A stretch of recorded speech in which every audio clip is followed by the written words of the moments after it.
Assalamualaikum warahmatullahi wabarakatuh dan salam sejahtera. Kumpulan kami akan membentangkan perbandingan pentadbiran awam Taiwan dan China. Di sini saya akan memperkenalkan ahli kumpulan kami. Yang pertama, Cik Muhammad Zaidi bin Osman. Yang kedua, Cik Muhammad Nabil Fikri bin Ahmad. Yang ketiga, saya Muhammad Azrin bin Abdul Malik. Yang keempat, Cik Azlan Haslinda binti Ismail. Yang kelima, Kerry Lee Eddie Kim Lee. Yang keenam, Nurul Ain binti Abdul Rahim. Latar belakang negara Taiwan. Dengan keluasan 36,188 km persegi, mempunyai populasi 23.4 juta pada tahun 2021. Taiwan yang mana nama secara rasmi Republik China dahulunya dikenali sebagai Formosa. Pemacu utama pertumbuhan ekonomi ialah ekspor petrokimia, elektronik dan jentera. Pergantungan kepada ekspor ini menjadikan ekonomi terdedah kepada perubahan dalam permintaan.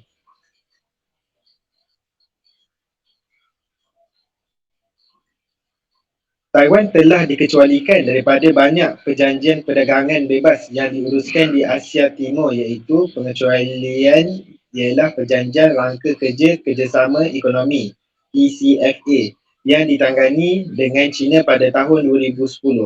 Taiwan mengalami kemerosotan ketara dan pengeluaran pada tahun 2008. Dalam jangka panjang, ekonomi Taiwan dicabar oleh kadar kelahiran yang rendah, populasi yang semakin tua dan mengasingkan diplomatik. Taiwan mendapat sokongan daripada negara bersekutu mereka yang mana akan sama-sama berusaha mencapai matlamat mengikut pertumbuhan ini serta mengekalkan nilai-nilai bersama seperti demokrasi, kebebasan, hak asasi manusia dan kedaulatan undang-undang Taiwan dan EU. Sebagai contoh, Taiwan dan EU telah mengukuhkan hubungan ekonomi dan perdagangan mereka yang teguh dan rancak. EU menjadi rakan dagang dan kedua-dua pihak meningkatkan kerjasama dalam sektor yang akan datang seperti tenaga hijau, teknologi baru, transformasi digital dan perstrukturan semula rangkaian bekalan.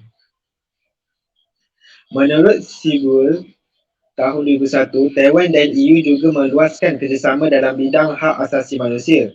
Antara perkara yang membimbangkan, yang mana kepentingan Taiwan menerusi perundangan hak asasi manusia bersama EU ialah hak pekerja asing dan hak sebagai jantina.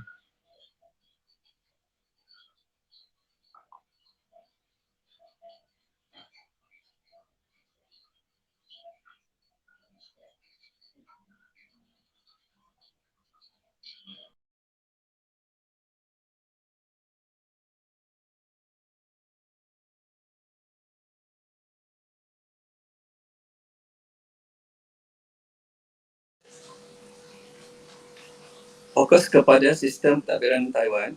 Taiwan punya sistem pentadbiran demokrasi pimpinan parti. Presiden ialah ketua negara yang dipilih secara bersama dengan naib presiden untuk tempoh 4 tahun. Undi popular dan layak untuk penggal kedua dan jawatan ketua kerajaan. Perdana Menteri dilantik oleh Presiden dan Perdana Menteri bersama boleh melantik Perdana Menteri serta Menteri Kabinet dilantik oleh Presiden atas syuruh Perdana Menteri. Cabang perundangan kerajaan dikenali sebagai Legislative Yuan. Ahli berkhidmat selama 4 tahun pada kehakiman tertinggi negara ini ialah Yuan Kehakiman.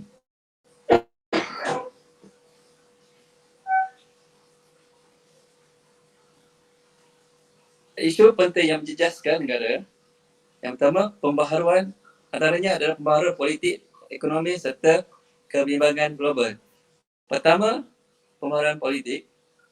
Penggal kedua, saya memegang jawatan dan penerusan majoriti DPP dalam Badan Perundangan Kesihatan Suram, berikutan siri skandal kerajaan dan penampilan Presiden serta naib Presiden dipilih secara langsung berkhidmat selama 4 tahun dan boleh dipilih semula untuk menambah penggal. Di bawah perlembagaan ROC, perlembagaan Presiden, Perdana Menteri maupun pelantikan Perdana Menteri tidak tertakluk kepada pengesahan perundangan. Isu ekonomi yang dihadapi oleh salah satu pengeluar pesisir telah membawa kepada pengaliran keluar pekerjaan dan pelaburan. Walaupun kos di China meningkat, banyak pinggiran Taiwan mengatakan mereka akan tinggal di sana atau pindah ke negara Asia Tenggara. Hubungan dengan China. China menyimpan 1,400 peluru pepandu dihadakan ke Taiwan. Kata Kementerian Pertahanan pula itu, percubaan pemadam cyber dari China terhadap sasaran kerajaan berlaku setiap hari. Kebimbangan global seperti hujan asid atau peningkatan gas rumah hijau dan pencemaran alur air. Taiwan telah menyaksikan peningkatan dalam pengeluaran sisa sejak pertumbuhan ekonomi pesat dan proses pemadaran semula. Bahan buangan sedemikian yang akhirnya mencemarkan tanah, badan air dan atmosfera membawa pelbagai peringkat ancaman kepada kesihatan manusia.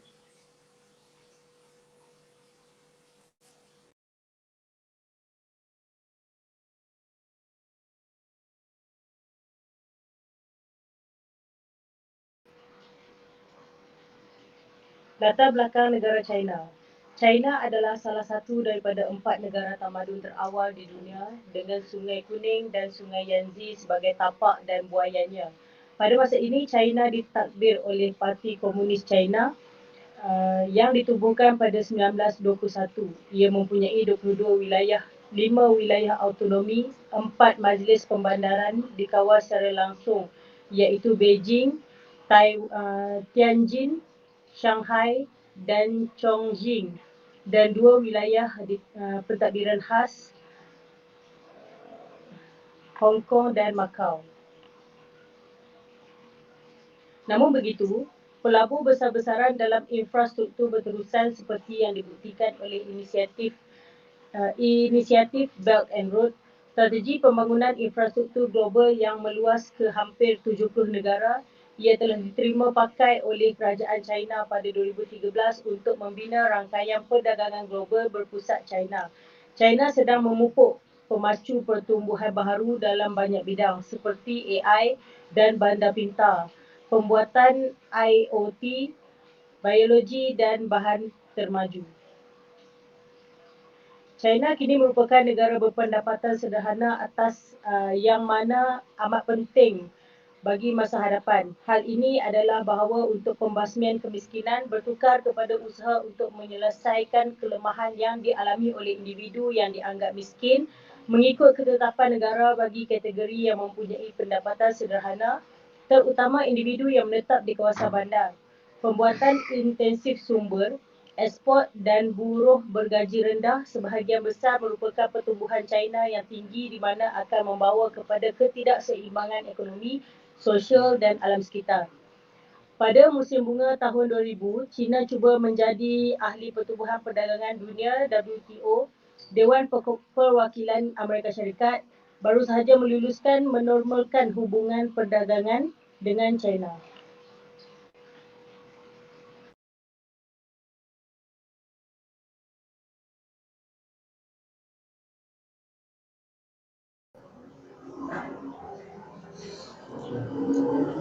Sistem pentadbiran negara China. China merupakan sistem pentadbiran berskala dan mempunyai susun lapis yang dibahagi kepada wilayah. Wilayah autonomi dan majlis pembandaran secara langsung di bawah kerajaan pusat. Wilayah dan wilayah autonomi dibahagi kepada wilayah autonomi, daerah autonomi dan bandar. Pentadbiran China mengalami pembaharuan fasa pertama 1980-an sehingga pertengahan 1990-an. Ianya tertumpu pada perstrukturan semula organisasi kerajaan yang memberi penekanan mengenai perubahan organisasi. Seterusnya adalah isu penting yang boleh menjejaskan negara. 1. Pembaharuan politik. Parti Komunis China (PKC) telah berkuasa di China selama 63 tahun. Satu rekod yang panjang yang menyaingi dan dalam 6 tahun boleh mengatasi Parti Komunis Kesatuan Soviet. Hari ini, walaupun parti komited untuk mengekalkan monopoli kekal ke atas kuasa dan tidak bertolak ansur dengan pihak yang mempersoalkan haknya untuk memerintah. Penganalisis menganggap sistem politik tidak monolitik dan tidak berhierarki tegak. Yang kedua adalah isu ekonomi. China menghadapi cabaran besar untuk pembangunan masa depan. Masih belum ada kedaulatan undang-undang tulen yang menghadkan kuasa kerajaan secara berkesan. Tiada badan kehakiman bebas untuk menguatkuasakan hak yang dijanjikan dalam perlembagaan negara. Tiada pasaran bebas untuk idea yang penting, untuk inovasi dan untuk mengelakkan kesilapan dasar yang besar. China beralih daripada sosialisme pasaran kepada liberalisme pasaran, seperti idea liberal pemikiran dahulu kala yang mengiktirafkan kepentingan kebebasan dalam menggalakkan susunan sosial yang harmoni dan ianya memberi kesan kepada negara China dan penduduknya. Disebabkan ketiadaan sistem politik yang kompetitif, kadar pertumbuhan China perlahan, beban hutangnya semakin meningkat, masalah alam sekitar dan ketegangan hubungan antara Amerika Syarikat meningkat. Ianya menambahkan lagi cabaran yang dihadapi oleh Beijing.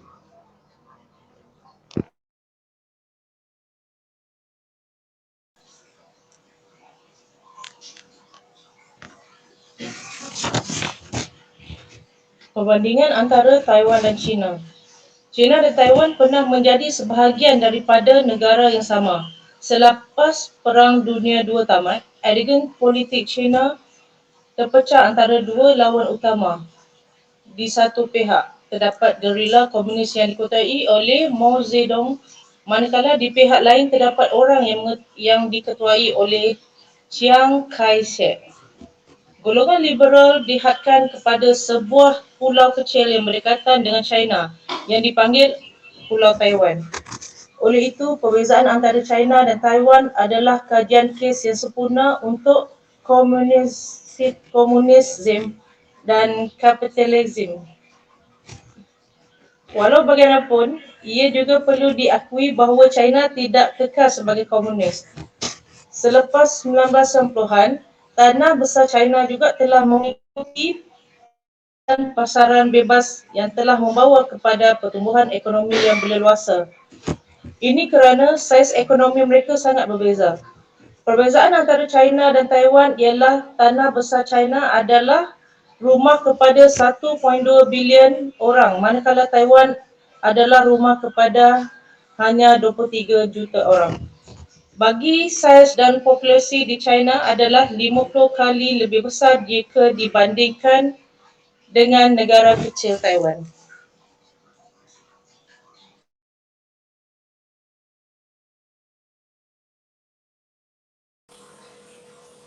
Seterusnya, perbandingan antara Taiwan dan China. Untuk taraf hidup penduduk di Taiwan juga jauh lebih tinggi berbanding dengan rakyat China. Ini dapat dilihat daripada kadar pengangguran di Taiwan yang hanya kira-kira 4%.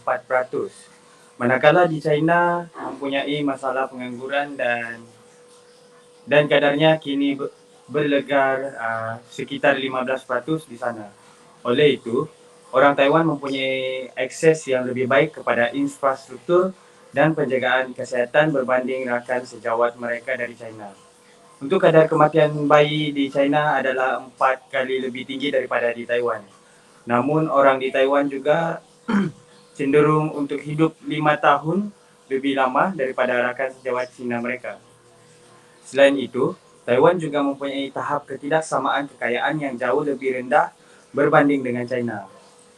Indeks Gini ialah ukuran ketidaksamaan yang digunakan di seluruh dunia. Taiwan telah menghampiri 30 dalam indeks ini selama bertahun-tahun. Sebaliknya, China telah menghampiri 50 dalam indeks ini. Akhir sekali, rasuah di China juga berleluasa berbanding Taiwan. Orang Cina juga menyatakan kurang kebebasan bersuara atau kebebasan ekonomi dalam apa jua bentuk. Kebebasan bersuara China hanya berada di atas 6 negara lain.